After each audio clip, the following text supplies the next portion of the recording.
Bismillahirrahmanirrahim. Assalamualaikum warahmatullahi wabarakatuh. Alhamdulillahirabbil alamin. Wabihi nasta'in wa ala umuri dunya waddin. Wassalatu wassalamu ala asrofil anbiya'i wal mursalin wa ala alihi washabihi ajmain. Amma ba'du. Pertama-tama marilah kita panjatkan puji dan syukur kita atas kehadirat Allah, yang mana alhamdulillah pada hari ini kita dapat melaksanakan mata kuliah studi Al-Quran. Tak lupa sholawat beserta salam semoga tercurah limpahkan kepada junjungan kita Nabi Bana wa Nabiyana wa Maulana Muhammad Sallallahu Alaihi Wasallam, serta kepada keluarganya, kepada sahabatnya, tabiin tabiatnya, dan kita semua selaku umatnya. Sebelum ke pembahasan, izinkan dulu saya memperkenalkan diri. Saya Sultanita Mustaba bersama rekan saya Denisa Dewi Puspita. Kami dari kelompok 9 akan memaparkan materi mengenai qiraah. Adapun materi-materi yang akan kita bahas yaitu yang pertama mengenai definisi qiraah, yang kedua yaitu macam-macam qiraah, yang ketiga yaitu sejarah perkembangan ilmu qiraah, yang keempat kriteria qiraah yang diterima dan yang ditolak, yang kelima yaitu pengaruh qiraah terhadap istibat hukum, serta yang keenam yaitu faedah mempelajari qiraah Al-Quran. Yang pertama yaitu definisi qiraah. Kata qiraah berasal dari bahasa Arab yaitu qara'a yang berarti membaca. Sedangkan menurut istilah adalah ilmu yang membahas tentang pengucapan lafaz Al-Quran, baik yang sudah disepakati oleh para ulama maupun yang masih diperdebatkan. Qiraah berbeda dengan tajwid. Qiraah adalah ilmu yang membahas tentang tata cara pengucapan lafaz Al-Quran secara tertib sesuai dengan makhraj dan bunyi asalnya. Sedangkan tajwid adalah ilmu yang mempelajari tentang pengucapan huruf-huruf Al-Quran secara tertib sesuai dengan makhraj dan bunyi asalnya. Qiraah menurut ulumul Quran adalah suatu pemikiran yang dianut oleh suatu imam qiraah yang berbeda dengan imam qiraah lainnya dalam pembacaan huruf-huruf Al-Quran. Materi kedua yaitu mengenai macam-macam qiraah. Sebagian ulama telah berpendapat bahwa macam-macam qiraah itu ada 6. Yang pertama itu qiraah mutawatir. Qiraah mutawatir adalah qiraah yang diriwayatkan oleh banyak periwayat dan tidak mungkin untuk periwayat itu berbohong. Yang kedua yaitu qiraah masyhur.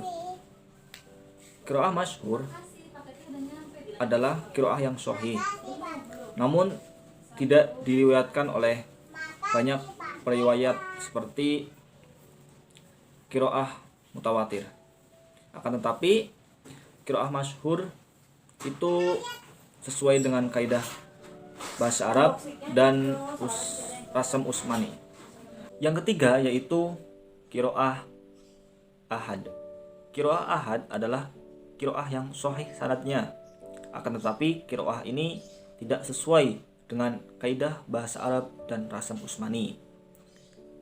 Yang keempat yaitu qiraah syadz. Qiraah syadz adalah qiraah yang tidak sahih sanadnya. Yang kelima yaitu qiraah maudhu. Qiraah maudhu adalah qiraah yang dibuat-buat dan disandarkan kepada seseorang tanpa mempunyai periwayatan. Yang keenam yaitu qiraah mudraj. Qiraah mudraj yaitu qiraah yang di dalamnya ada kata tambahan, dan biasanya qiraah ini tuh dijadikan sebagai penafsiran. Dari macam-macam qiraah yang sudah disebutkan, bahwa qiraah yang sahih yang diterima yaitu hanya 2, yaitu qiraah masyhur dan qiraah mutawatir. Sedangkan qiraah yang lainnya itu tidak diterima. atau tidak sahih. Dari segi jumlah periwayatnya, qiraah terbagi menjadi 3, yaitu yang pertama qiraah sab'ah. Qiraah sab'ah adalah qiraah yang dinisbatkan kepada 7 qurra, yaitu Imam Nafi, Ibnu Katsir, Abu Am, Ibnu Amir, Imam Asyim, Imam Hamzah, dan Imam Al-Khuzai. Yang kedua yaitu qiraah asyarah. Qiraah asyarah adalah qiraah sab'ah yang ditambah 3 periwayat qiraah lagi. Yang pertama yaitu Ibnu Ja'far, yang kedua Imam Yakub, dan yang ketiga Imam Khauf. Yang ketiga yaitu qiraah arba'asyarah. Qiraah arba'asyarah adalah qiraah terakhir, yaitu qiraah sab'ah ditambah lagi 4 periwayat qiraah, yaitu Imam Hasan al-Basri, Imam Ibnu Masi, Imam Yahya al-Yazid, dan yang terakhir itu Imam Buzi. Tadi ketiga yaitu mengenai sejarah perkembangan ilmu qiraah. Ada 2 pendapat yang mengatakan bahwa perkembangan ilmu qiraah, yaitu pendapat pertama mengatakan bahwa qiraah pertama kali turunkan yaitu di Mekah bersamaan dengan turunnya Al-Quran. Sedangkan pendapat kedua yaitu bahwa qiraah turun di Madinah sesudah Rasulullah SAW hijrah. Kriteria qiraah yang diterima dan ditolak. Para ulama menetapkan kriteria dalam menentukan diterima atau ditolaknya suatu qiraah. Ada 3 syarat, yaitu yang pertama, qiraah harus sesuai dengan bahasa Arab. Yang kedua, qiraah harus sesuai dengan salah satu mushaf Utsmani walaupun hanya tersirat. Yang ketiga, qiraah tersebut harus sahih sanadnya. Apabila salah satu sanadnya tidak terpenuhi, maka qiraah tersebut dinamakan qiraah yang lemah, syadz atau batil, bahkan bisa ditolak. Pengaruh qiraah terhadap istinbat hukum. Perbedaan qiraah satu dengan qiraah lainnya mungkin terjadi karena adanya perbedaan dari segi huruf, harokat, bentuk kata, i'rab, penambahan atau pengulangan kata, sehingga muncullah perbedaan makna dan istinbat hukum. Berikut ini penggalan dari Quran Surat Al-Maidah ayat 6, yang artinya, jangan pula menghampiri masjid sedang kami dalam keadaan junub, terkecuali sekedar berlalu saja hingga kamu mandi, dan jika kamu sakit atau sedang dalam musafir atau datang dari tempat buang air atau telah menyentuh perempuan, kemudian kamu tidak mendapat air, maka bertayamumlah kamu dengan tanah yang baik atau suci. Sapulah mukamu dan tanganmu, sesungguhnya Allah Maha Pemaaf lagi Maha Pengampun.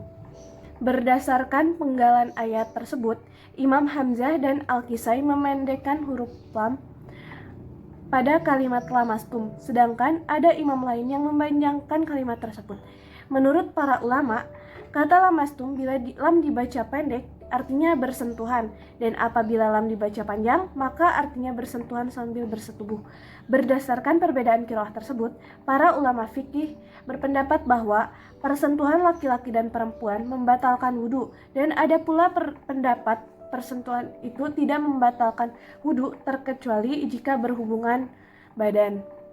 Kaidah membaca qiraah Al-Quran. Yang pertama, untuk kemudahan umat Islam dan meringankan mereka dalam membacanya. Yang kedua, bukti kemujizatan Al-Quran dari segi kepadatan makna, karena setiap qiraah menunjukkan suatu hukum syara tertentu tanpa perlu pengulangan lafaz. Yang ketiga, menunjukkan betapa terjaganya dan terpeliharanya Al-Quran dari perubahan dan penyimpangan meskipun Al-Quran punya banyak bacaan yang berbeda-beda. Kesimpulan, qiraah adalah ilmu yang mempelajari tata cara pengucapan lafaz Al-Quran, baik yang disepakati oleh para ahli qiraah maupun yang masih diperdebatkan. Qiraah berbeda dengan tajwid. Qiraah membahas tentang cara pengucapan lafal, kalimat, dan dialek kebahasaan Al-Quran, sedangkan tajwid adalah pengucapan huruf secara tertib sesuai dengan makhraj dan bunyi awalnya. Kriteria qiraah. Yang pertama, qiraah harus sesuai dengan bahasa Arab. Yang kedua, qiraah harus sesuai dengan salah satu mushaf Utsmani walaupun hanya tersirat. Yang ketiga, qiraah tersebut harus sahih sanadnya. Apabila salah satu sanadnya tidak terpenuhi, maka qiraah tersebut dinamakan qiraah yang lemah, syadz atau batil. Saran, kami menyadari bahwa makalah ini masih banyak kekurangan, baik dalam segi bahasa ataupun teknik penulisan. Oleh sebab itu, kami sangat terbuka untuk menerima kritik dan saran yang diberikan oleh para pembaca makalah ini, agar kami dapat memperbaiki dan sebagai ilmu bagi kami dalam penyusunan makalah berikutnya.